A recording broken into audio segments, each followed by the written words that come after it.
नमस्कार मित्रों, मैं संपत सिंह देवल स्वागत करता हूं आप सब लोगों का। साथियों, आज सरयू पाठ्य पुस्तक जो है उसका बेहद महत्वपूर्ण पाठ है। पाठ का नाम है घनानंद, प्रेम की पीर का कवि। घनानंद का जन्म 1689 ईस्वी में और मृत्यु 1739 ईस्वी में हुई। दोस्तों, घनानंद रीति काल की रीति मुक्त धारा के प्रमुख कवि है और रीति मुक्त धारा में अमूमन होता है प्रेम त्रिकोण: कवि, राजा और गणिका। दोस्तों, कवियों का जो झुकाव है, कवियों का जो प्रेम है, वो गणिका की ओर रहेगा। उसके दो कारण हैं, एक तो उसका सौंदर्य और दूसरा उसका गला, कंठ। जब कवि कुछ लिखता है तो गणिका नर्तकी उसे दरबार में सुनाती है और वो कैसी मुकरियां लेकर उसको कैसे तोड़ मरोड़ कर बड़ी खूबसूरती से गाती है, तो कवि का उसकी ओर रीझना लाजमी है। उधर नाराज हो जाएगा राजा और जिसकी लाठी उसकी भैंस। यही हुआ घनानंद के साथ। घनानंद के जो आश्रयदाता है वो है दोस्तों मोहम्मद शाह रंगीला। मोहम्मद शाह रंगीला, इसी रंगीले के दरबार में घनानंद जो है मीर मुंशी पद पर कायम थे। याद रहे, घनानंद मीर मुंशी पद पर कायम थे और जो दरबार है उसमें एक गणिका थी दोस्तों, नर्तकी थी, जिसका नाम था सुजान। घनानंद का रुझान जो है सुजान की ओर था और घनानंद सुजान से प्रेम कर बैठते हैं। जहां दोस्तों प्रेम है वहां जलन की कमी नहीं है। ईर्ष्यालु लोग घनानंद के बढ़ते हुए कद से और घनानंद के इस भाव से जलते थे। उन लोगों ने मोहम्मद शाह रंगीले के कान भरे और कहा कि अपना घनानंद गाता बड़ा अच्छा है। रंगीला ने कहा, अच्छा बुलाओ। घनानंद को बुलाया गया और रंगीले ने कहा कि घनानंद कुछ पद सुनाओ। घनानंद ने गाया मित्रों, बहुत खूब गाया। अब वो जलने वाले कहते हैं कि महाराज अभी देखो घनानंद ने गाया ना, अब एक काम करो, सुजान को बुलवाओ। और दोस्तों जब सुजान आई तो उन लोगों ने कहा कि महाराज एक बार और गाने के लिए कहिए इनसे। और दोस्तों अब की बार ऐसा चमत्कार हुआ कि कंठ पहले से कहीं ज्यादा मधुर हो गए और घनानंद ऐसा भावुक हुआ कि सुजान के चेहरे की ओर देखता हुआ गाने लगा कि क्योंकि तुम ही हो, क्योंकि तुम ही हो, क्योंकि तुम ही हो। और रंगीले को दे दी पीठ। जो दरबार में बेअदबी ठहरा, अनुशासनहीनता का आरोप लगा घनानंद पे और घनानंद को दे दिया गया दोस्तों देश निकाला। जाता हुआ घनानंद सुजान से पूछता है कि तू साथ चलेगी क्या, और सुजान मना कर देती है कि आप ही को मुबारक। इस दर्द को लेकर घनानंद वृंदावन चला जाता है और वृंदावन में जाकर वो निम्बार्क संप्रदाय में दीक्षित हो जाते हैं। घनानंद का जो संबंध है कृष्ण भक्ति धारा के निम्बार्क संप्रदाय से है दोस्तों। निम्बार्क संप्रदाय ही में एक और रूप आता है सखी संप्रदाय का। दोस्तों घनानंद कई बार अपना सखी नाम, खुद को राधा की सखी मानते हुए अपने आप को बहुगुणी नाम से प्रस्तुत करते थे और अपना सखी नाम बहुगुणी रखते थे। याद रहे, महत्वपूर्ण बात है, कौन सा रीतिकालीन कवि ही स्वयं का नाम से स्वयं का सखी नाम बहुगुणी रखते थे, तो बहुगुणी घनानंद है। दोस्तों बदकिस्मती ने घनानंद का साथ यहां भी नहीं छोड़ा। दिल्ली में अहमद शाह द्वितीय आया लूटने के लिए। याद रहे, पुराने जो शोध है उनमें नादिर शाह मिलता है, मगर नवीन शोधों के अनुसार वो अहमद शाह द्वितीय था। दोस्तों अहमद शाह द्वितीय के जो सैनिक है वो मोहम्मद शाह रंगीला से पूछते हैं कि ला धन दे। जलने वालों लोगों ने कहा कि साहब इनके पास कहां धन है, इनका धन तो पूरा इनका मीर मुंशी जो घनानंद था वो वृंदावन ले गया है। वो लोग पहुंचे वृंदावन और वृंदावन में जाकर घनानंद से कहते हैं कि ला जर जर जर, धन दे धन दे धन दे। और घनानंद ने 3 मुट्ठी धूल उठाकर कहा कि लो ले जाओ, रज रज और रज। दोस्तों अहमद शाह द्वितीय के सैनिक क्रुद्ध हुए और उन्होंने घनानंद का हाथ काट दिया।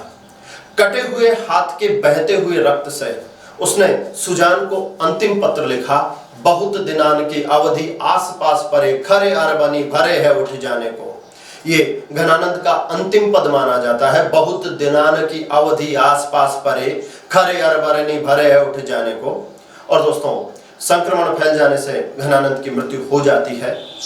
यहाँ घनानंद ने अपने प्रेम को ही जो पीड़ा है उसको शब्दों में उकेरा है, जिसके कुछ कविता और सवैये पाठ में दिए हुए हैं। मित्रों, प्रस्तुत पद में एक गोपिका कृष्ण से, या यूं कह लीजिए एक नायिका अपने नायक से प्रेम करती है और वो उसका दीदार चाहती है, उसे देखना चाहती है, और इसी लालसा में वो सुबह से लेकर शाम तक, शाम से लेकर रात तक और रात से लेकर फिर सुबह तक लगातार उसकी राह में अपनी नजरें जमाए रखती है, मगर वो उसका प्रेमी उसे दिखता ही नहीं है। कभी कभी ऐसा होता है संयोग से कि वो जिससे प्रेम करती है वो उसकी आंखों के सामने होता है, और उसी समय दोस्तों भावातिरेक ऐसा बहता है कि आंखों में आंसू आ जाते हैं, जिस वजह से उसे वो सामने होकर भी नहीं दिखता है। और उस नायिका के मन में हरदम यही पीड़ा रहती है कि वो अपने मन भावन को अपनी आंखों के सामने कब देखेगी। बहुत प्यारा पद है कि भोरते सांझ लो कानन और निहारती बावरी नेक न हारती, और सांझ ते भोर लो तारिन ताके वो तारिन सो एक तारन टारती। भोरते सांझ लो का अर्थ होता है दोस्तों तक, याद रहे, लो का अर्थ होता है तक, अजम लो यानी अभी तक, और सांझ लो यानी शाम तक। भोरते सांझ लो कानन और निहारती बावरी नेक न हारती, वो किधर देखती रहती है? कानन की ओर, जिधर उसका नायक गया था रमण करने के लिए, या गोपी और कृष्ण के सेंस में ले तो वो गोचारण के लिए सुबह जाता है और शाम को लौटता है। तो जब गया था तब से लेकर संध्या तक वो उस कानन की ओर निहारती रहती है बावरी पगली, और नेक न हारती, उसकी राह देखते देखते नेकु, नेकु यानी जरा सा, थोड़ा सा, नेक न हारती, जरा सी भी थकती नहीं है। दोस्तों यहाँ हारने से अर्थ है पराजय नहीं है, हारने से अर्थ है थकना। हम देहाती शब्दों का प्रयोग करते समय खूब बोलते हैं कि तुम्हें बहुत हार गया, मतलब थक गया। तो भोर सांझ लो कानन और निहारती बावरी नेक न हारती, और फिर जब संध्या तक वो नजर नहीं आया तो सांझ ते भोर लो, वापस उसका इंतजार प्रारंभ है, संध्या से लेकर भोर तक, सुबह तक। तारिन ताकबो तारिन सो, वो तारों को ताकती रहती है। तारिन ताकबो तारिन सो, दोस्तों यमक अलंकार है। तारनी, तारनी यानी तारे, और ताकिबो यानी देखती रहती है, तारिन यानी आंखों से। तो तारिन तारिन के दो अर्थ है, यहां तारे और यहां नेत्र है, इसलिए यमक अलंकार है। और दोस्तों तारे ताकना, रात जागना, तारे ताकना, इंतजार करना, यहां जो है मुहावरा वाली शैली का प्रयोग हुआ है। और घनानंद की जो प्रिय शब्द शक्ति है वो लक्षणा है दोस्तों, याद रखना। घनानंद का प्रिय अलंकार विरोधाभास है और घनानंद की प्रिय शब्द शक्ति लक्षणा है। तो तारिन ताकिबो तारिन सो एक तार, एक तार का अर्थ होता है एक टक, न टारती, उन तारों से अपनी नजरें हटाती ही नहीं है। भोरते सांझ लो कानन और निहारती बावरी नेक न हारती, और सांझ ते भोर लो तारिन ताकबो तारिन सो एक तार न टारती, और जो कहूं भाव तो दीठ परे। और कभी यदि ऐसा हो गया, जो कहूं, जो कभी, भाव तो का अर्थ है मन भावन, जो उसके मन को भा गया है, अर्थात उसका नायक दीठी पड़े, उसकी नजर में आ जाए, दृष्टि में आ जाए। दीठी का तत्सम है दृष्टि। यदि कभी ऐसा हुआ कि उसका नायक उसकी नजर में सामने आ जाता है तो घनानंद कहता है, घनानंद आंसुनी ओसर गारती, उस समय उसकी आंखों में भावातिरेक के कारण आंसुओं की ऐसी धारा आती है कि वो जो ओसर मिला था, ओसर तद्भव है, यहां तत्सम है अवसर, नायक को देखने का एक जो अवसर मिला था वो उसे गार देती है। दोस्तों गारना शब्द है खो देना। जो कहूं भाव तो दीठ पड़े, यदि कभी ऐसा हो कि वो मन भावन उसके सामने आए और वो उसे देखना चाहे, उसी समय जब वो अपने नायक को देखना चाहती है, आंखों में ऐसे आंसू आते हैं कि वो उसे सामने होने पर भी देख नहीं पाए। हाँ दोस्तों, ऐसे पल जब आंखों में आंसू हो और सामने देखने को कुछ हो, तो वो आए जीवन में ऐसे। हाँ दोस्तों, जब आप छोटे थे, विद्यालय में पढ़ते रहते थे और कुछ गलत पढ़ते थे और गुरुजी एक तमाच मार देते थे खींच के, और फिर आंखों में आंसू, और फिर वो कहे कि बेटा आप पढ़, और आंखों में आंसू होने के कारण वो वह वकील यूं नजर आए, यूं नजर आए। हाँ, मैं इसी सेंस में बात कर रहा था, आप न जाने कहां जा रहे थे। तो जो कहूं भाव तो दीच पड़े, घनानंद तो आंसुन अवसर गारती। वो जो आंसू है उस अवसर को क्या कर देते हैं, गाड़ देते हैं, खो देते हैं। और कभी आपने खेल खेल में सबका अपना टर्न आता है, और एक बच्चा जब उसका टर्न आया उस समय वो पानी पीने के लिए अंदर चला गया, और जब वो वापस आता है तो हम कहते हैं तेरी तो बज्जी गड़ गई। तो वो गड़ने का अर्थ है, वही गाड़ना अर्थ है, यानी तेरी जो अवसर आया था तेरे खेलने का वो खो दिया तूने। तो एक अवसर मिला था नायिका को, उस नायक को देखने का, मगर वो आंसू जो है उस अवसर को खो देते हैं। मोहन सोहन जोहन की, मोहन मन भावन नायक, सोहन, सोहन यानी प्रत्यक्ष सामने, जोहना, जोहना यानी देखने की, लगी रहे आंखिन के उर आरती। दोस्तों आरती का अर्थ होता है पीड़ा, करुणा। तो उस नायिका के आंखों में और उस नायिका के उर यानी हृदय में एक करुणा, एक पीड़ा हरदम बनी रहती है कि वो कब आएगा मेरा श्याम। शाबाश दोस्तों।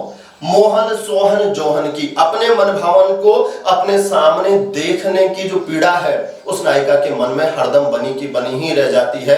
उसी नायक को देखने की लालसा को लेकर वो सुबह से शाम तक जो है कानन की ओर देखती है, शाम से सुबह तक रात भर इंतजार करती है। कभी दिख जाए तो आंसू उस अवसर को खो देते हैं, और वो पीड़ा है कि उसकी मिटती ही नहीं। मित्रों, घनानंद को प्रेम की पीड़ा का कवि कहा जाता है, और उसके शब्दों में उसकी प्रेम की पीड़ा को अनुभूत भी किया जा सकता है। यहां एक नायक ने अपनी प्रेम दशा का वर्णन किया है। वो कहता है कि जहर बड़ा ख्यात नाम है इस बात को लेकर कि वो हर चीज को गला देता है, मगर कोई उस जहर को मेरी अवस्था पिला के तो देखो, न उस जहर के अहंकार को चकनाचूर कर दे मेरी वाली अवस्था, अर्थात जिस अवस्था से मैं गुजर रहा हूं वो जहर से भी ज्यादा घातक है, और उसका पान मैं दिन रात करते रहता हूं। मैं मानो कोई योद्धा हूं, एक वास्तविक योद्धा युद्ध क्षेत्र में उतरता है तो मैं प्रेम क्षेत्र में उतर गया। अब दोस्तों युद्ध क्षेत्र में जब युद्ध होता है तो धूल उड़ती है, और धूल के कारण सांस लेने में दिक्कत होती है। यहां प्रेम क्षेत्र में जो वो मुझे दिखती नहीं है, मुझसे मिलती नहीं है, बात नहीं करती, मेरी जो है उपेक्षा कर जाती है, तो मुझे घुटन होती है, मेरी सांसों का यूं लगता है जैसे चूरा चूरा होकर उड़ने लगा है। मगर क्या मजाल, एक सच्चे योद्धा की भांति में पैर आगे बढ़ाता ही रहता हूं, पीछे नहीं हटता।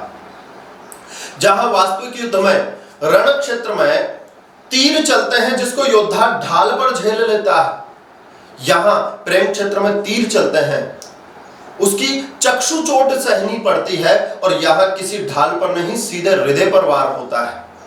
और इतनी पीड़ा भोगने के बाद नायक चाहता है कि वो नायिका उसकी ओर देखे, मगर नायिका उसे हरदम उपेक्षित कर देती है। तो कवि अपने मन को समझाता है कि ऐ मेरे मन, शायद ये उसकी अदा है, और उसकी अदा में वो कितनों को घायल बना दे, कितनों को ऐसे विरह में तप्त कर दे जिससे उसके कलेजे को तो ठंडक मिलती है, मगर उसके लिए ऐसे तड़पने से तुझे तो पीड़ा मिलती है। तो अपने भाग्य को जान ले कि तेरे हिस्से में मिलन का सुख नहीं आया है, तेरे हिस्से में तो अंगारों पर लौटना ही आया है। बहुत प्यारा कवित्व है दोस्तों ये, कि गरल गुमान की गरावनी दशा को पान करी करी ध्योस रहन प्राण घट घोटे वो। जो गरल के गुमान, विष के अहंकार को भी गला दे। विष को अहंकार है कि मैं चीजों को गला देता हूं, मगर कवि कहता है मेरी जो अवस्था है वो विष के अहंकार को नष्ट कर दे। ऐसी दशा का पान एक आध बार, विष तो दुनिया में कोई पीता है तो एक बार पीता है, मगर ये कवि कह रहा है कि ऐसी अवस्था जो जहर के गुमान को समाप्त कर दे, वो ऐसी दशा का पान में दिन रात द्योष रैन, द्योष का अर्थ है दिवस, और रैन तो आप जानते ही हैं रात, दोष रैन प्राण घट घोटबो। और ऐसी घुटन भरी अवस्था का इस प्रेम में मैं पान कर करके अपने ही प्राणों को अपने ही घट, अपने ही हृदय में घोटता रहता हूं। क्लियर है? जिस अवस्था से कभी गुजर रहा है उस अवस्था के बारे में ये कह रहा है कि मेरी वाली अवस्था अगर जहर पर डाल दे तो जहर का वो गुमान समाप्त हो जाए कि वो चीजों को गला देता है। अर्थात ये अवस्था और भी ज्यादा डरावनी है, नष्टकारी है। हेत खेत धूरी चूरी चूरी सांस पांव राखी विश्व समुदेग बाण आगे उर ओटबो। हेत खेत रूपक अलंकार है दोस्तों। हेत का अर्थ होता है प्रेम और खेत का अर्थ है क्षेत्र। प्रेम रूपी क्षेत्र में धूरी चूरी चूरी सांस है। प्रेम रूपी क्षेत्र में अपनी सांसों का चूरा चूरा करके, पुनरुक्ति प्रकाश अलंकार, और उनकी धूल उड़ाकर फिर भी मैं पांव राखी कदम बढ़ाए जाता हूं। ऐसा नहीं है कि कायर की तरह भाग जाऊं। और विश्व समुदेग, समुदेग का अर्थ होता है व्याकुलता, सम प्लस उद्वेग। तो उसके जो व्याकुलता भरे मेरे जो विषैले बाण आते हैं उनको आगे ओटबो, ओटबो यानी धारण करना, झेलना अपने हृदय को। जब उसके तिरछे नेत्रों के तीर चलते हैं तो मैं अपने हृदय को सामने करके उसके वो व्याकुलता भरे तीर जो है या उसके जो व्याकुल कर देने वाले जो तीर है उनको मैं अपने हृदय पर झेलता हूं। ऐसा नहीं है कि ढाल से मैं बच जाऊं। और अब कवि अपने आप को दिलासा दे रहा है कि जान प्यारे जो न मनाने। तू समझ जा, अगर इतना करने के बावजूद भी तू अपने बारे में उसके मन में स्थान नहीं बना पाया तो आनंद घन कवि की छाप है। भूल तू न सुमिर परेख चख चोटबो। तू उसे भूल जा और बार बार इस बात को सुमिरन, सुमिरन यानी याद करके, परेखे यानी पश्चाताप मत कर कि चख चोटिबो, कभी तूने उसके चख यानी चक्षु, और चक्षु यानी नेत्र है। दोस्तों, नायक की जिस दिन नायिका से मुलाकात हुई होगी और नायिका ने नेत्रों की जिस अदाकारी से उसे देखा, उसी दिन से नायिका ने उसे मोह लिया है और उसी दिन को बार बार याद करके नायक जो है व्याकुल रहता है। तो कवि कहता है कि अब तू भूले, उस पल को याद मत कर और याद कर करके पश्चाताप मत कर कि कभी तूने उसके नेत्रों से चोट खाई थी। तीने ये सिराती छाती, तुझे व्याकुल देखकर उसकी तो छाती को ठंडक पहुंचती है। दोस्तों, कलेजे को ठंडक पहुंचना, जी हाँ, रूढ़ा लक्षणा। तो ही वे लगत ताती, मगर तुझे तो ये ताती, ताती यानी गर्व यानी पीड़ाकारी लगती है। तेरे बांटे आयो है अंगारे पे लौटबो। तू ये तय कर ले कि तेरे बांटे यानी हिस्से तो इतना ही आया है कि तुझे अंगारों पर लौटना है। दोस्तों, अंगारों पर लौटना भी मुहावरा है और जहां मुहावरे होते हैं वहां रूढ़ा लक्षणा शब्द शक्ति होती है। पिछली बार भी हमने बात की थी कि घनानंद की प्रिय शब्द शक्ति रूढ़ा लक्षणा या लक्षणा है। दोस्तों मित्रों, बेहद सीधे सादे भाव लिए हुए पद है, कवित छंद है, भाषा ब्रज है। नायिका की शिकायत है कि नायक उसे उपेक्षित कर गया है, मगर वो आज तक नायक को भूल नहीं पा रही है कि भय अति ही निठुर गए मिटाए पहचान डारी, याही दुख हमें जग लागी हाय हाय है। तुम तो निपट निर्दय गई भली सुध, हमें सूल सेलनी सो क्यों न भुलाए है। मीठे मीठे बोली ठगे पहले तो तब, अब जिए जारत हो कहो तो कौन न्याय है। सुनी है कि ना ही प्रकट कहावत, जो काहू कल पाए सो कैसे कल पाए है। जो किसी को तड़पाता है उसे कहां चैन पाता है। ये बड़ी चर्चित कहावत है और कहावतों का जो धनी है वो लक्षणा में आएगा दोस्तों कि भय अति ही निठुर। नायिका कह रही है अब भय थे नहीं, हो गए हो, भय यानी होना, भय अति ही निठुर, अब तो बेहद कठोर हो गए, निष्ठुर हो गए कि मिटाई पहचान डाली, मेरी पहचान तक मिटा डाली। और याही दुख, आपने मेरी पहचान, मेरी यादें, मेरी स्मृति तक मिटा डाली।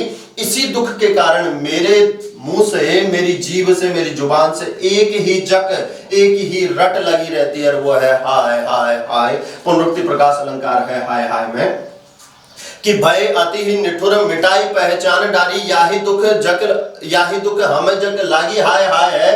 तुम तो निपट निर्दय गई भूली सिद्धि। तुम तो निपट, निपट दोस्तों प्रय विशेषण होता है पूर्णतः, निर्दय विशेषण है। यहां तुम सर्वनाम की विशेषता बताई जा रही है। तो नायक से कहती है तुम तो निपट निर्दयी गई भूली सुध, तुम तो बिल्कुल निर्दयी हो कि हम मेरी यादों को तक भुला चुके हो। नंबर डिलीट कर दिया है, फोटोज डिलीट कर दी, ब्लॉक कर दिया। तुम तो निपट निर्दयी गई भूली सुध, हमें सूल सेलनी सो, मगर मुझे तेरी ये जो यादें हैं ये सूल यानी कांटे और सेलनी यानी भाले के समान उपमा है। हमें सूल सेलनी सो क्यों न भुलाई है, ये तेरी यादें मुझसे भुलाई क्यों नहीं जाती है। शाबाश मित्रों, इतने दत्तचित्त होकर पढ़ रहे हैं कि जैसे ये पीड़ घनानंद की नहीं हो। और कवि की सफलता इसी में है कि हर पाठक उसे आत्मसात कर ले, और इसीलिए इसे प्रेम की पीड़ा कहा गया है। तुम तो निपट निर्दयी गई भूली सुध, हमें सूल सेलनी सो क्यों न भुलाई है, मीठे मीठे बोली ठगी पहले तो तब है। शाबाश, ये तो समझ ही गए हैं। मीठी मीठी बातें करके आपने मुझे ठग लिया, मेरे हृदय को अपने वश में कर लिया, और अब जिए जा रहे हो, और अब मुझे उपेक्षित करके मेरा दिल जला रहे हो। कहो तो कौन न्याय है, जरा बताओ तो सही, ये न्याय कहां का है। मगर ओ तड़पाने वाले, सुनी है कि नहीं तूने ये सुना है या नहीं सुना है। प्रकट कहावत जो, ये बड़ी प्रसिद्ध कहावत है कि जो काहू कल पाए सो कैसे कल पाए है। जो किसी को तड़पाता है, इस कल पाए का अर्थ है तड़पाना, वो कैसे कल पाए है। यहां तोड़ने पर कल का अर्थ आएगा दोस्तों आराम, चैन, और पाए यानी प्राप्त करना। और यहां पर सभंग यमक है। कल पाए यानी तड़पाना, और कल पाए यानी आराम पाना। कल से बेकल हूं क्या खाक मुझे कल आए, कल मिलने का वादा था वो आज आए न कल आए। दोस्तों, कल के अनेकार्थी शब्द है कल।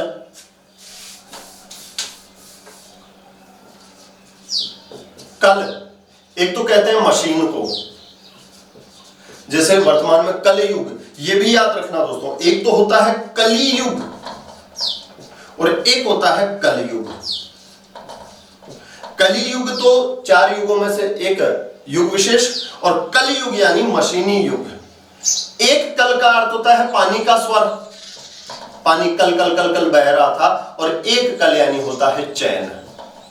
तो यहां जो किसी को, यहां कल्पना क्रिया है, कल्पना यानी कल्पना, कल्पना यानी तड़पना अकर्मक है, और कल्पना यानी तड़पाना सकर्मक है। तो कोई काहू कल पाए सो कैसे कल पाए है। जो किसी को दूसरे को तड़पाता है, चैन उसे भी नहीं मिलता है।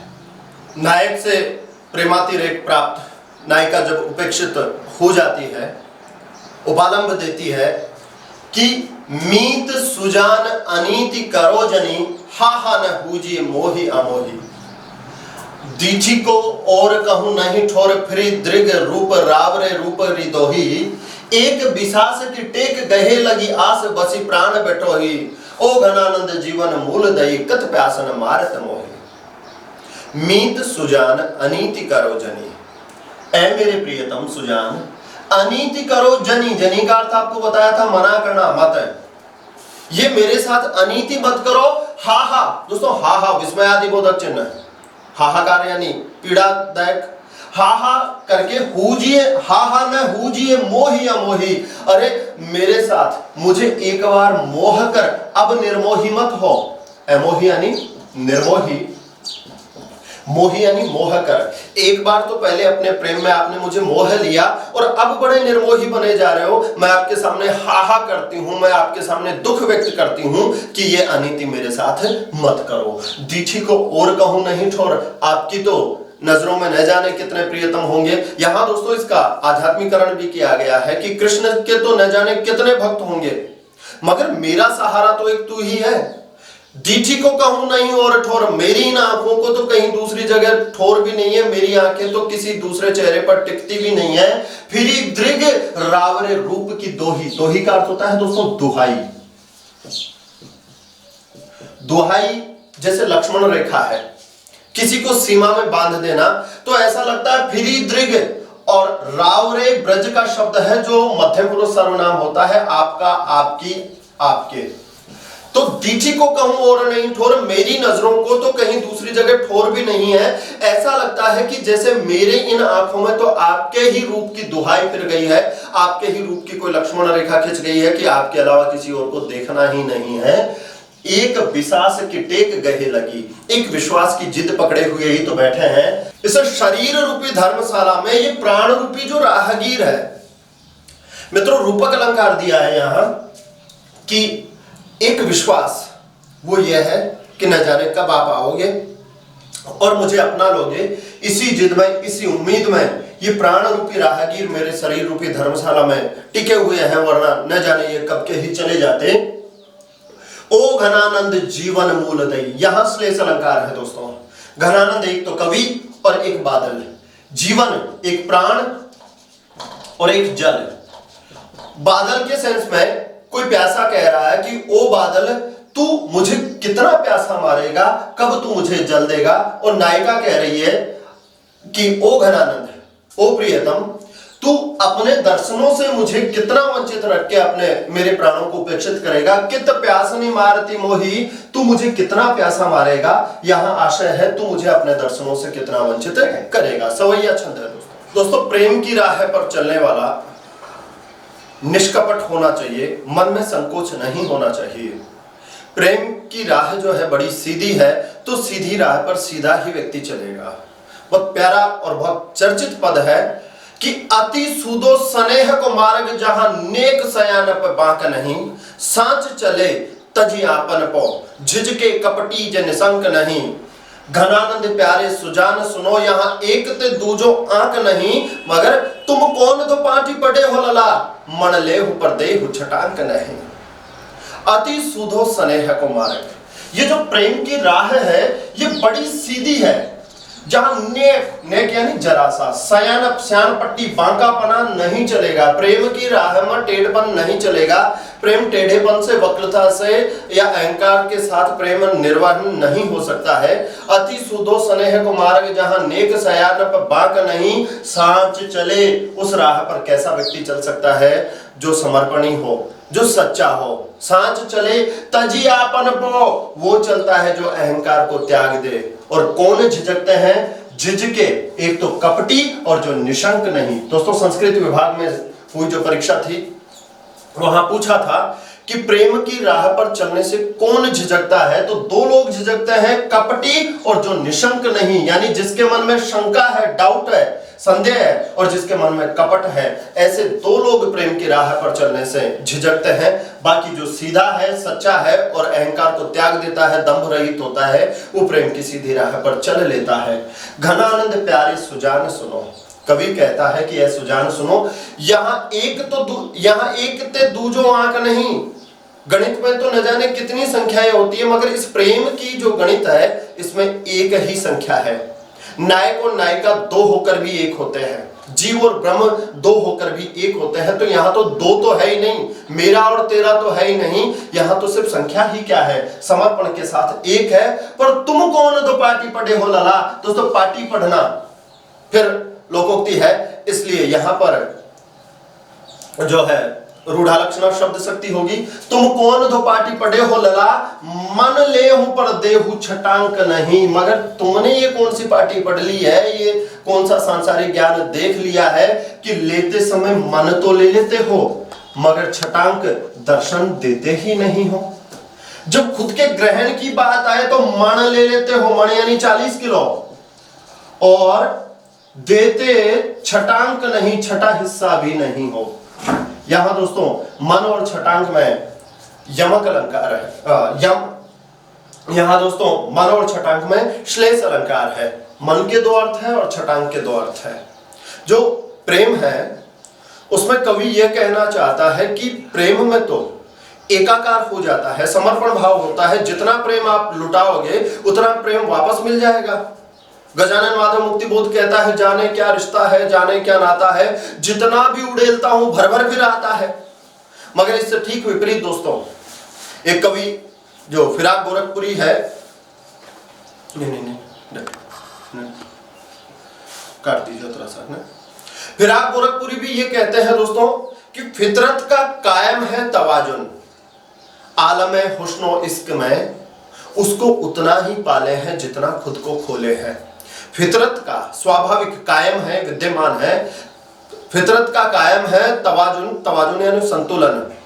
आलम हुस्नो इश्क में, प्रेम और सौंदर्य के संसार में एक बैलेंस है, एक संतुलन है। दो पलड़े हैं, एक इश्क का है, एक हुस्न का है, एक प्रेम का है, एक सौंदर्य का है। मगर उसको उतना ही पाले हैं जितना खुद को खोले हैं। जितना आप समर्पण दोगे उतना समर्पण आपको वापस मिल जाएगा। घनानंद यहाँ विपरीत बात कर रहे हैं कि तुम कौन दो पाटी पढ़े हो लला, मन लेहू पर देहू छटांक नहीं। दोस्तों बहुत प्यारा पद है। अति सुदो स्नेह को मार्ग, जहां नेक सयान बांक नहीं। और इससे बिल्कुल विपरीत पंक्ति उसी काल के रीति मुक्त धारा के कवि बोधा ने कहा है कि प्रेम को पंथ कराल महा तलवार की धार पे धावनो है। अरे काय का सीधा होता है, प्रेम की जो राह बड़ी टेढ़ी होती है, उस पे चलना ऐसा लगता है जैसे तलवार की धार पर दौड़ना हो। मित्रों, ये जो घनानंद की प्रेम की पीड़ा के पद थे, इन्हीं से जुड़े हुए कुछ एक प्रश्न मैं बोर्ड पर दे रहा हूं, आप डटे रहिए दोस्तों। घनानंद किस धारा के कवि हैं?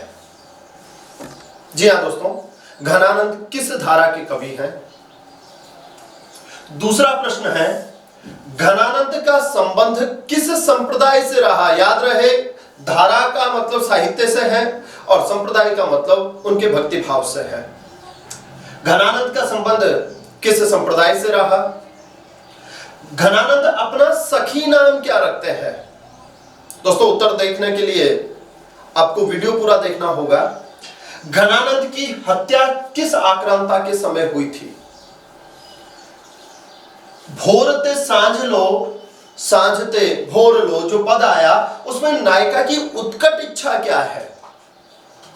आचार्य रामचंद्र शुक्ल ने प्रेम की पीर का कवि किन किन कवियों को कहा है? दोस्तों, एक कवि नहीं बताना है, जितने कवियों को आचार्य शुक्ल ने प्रेम की पीर का कवि कहा है, सभी के नाम बताने हैं आप लोगों को। प्रेम की राह पर कैसे व्यक्ति चल सकते हैं, और घनानंद की भाषा, प्रिय शब्द शक्ति और प्रिय अलंकार बताना है। दोस्तों, उम्मीद करता हूं आज का वीडियो आपको पसंद आया होगा। धन्यवाद मित्रों।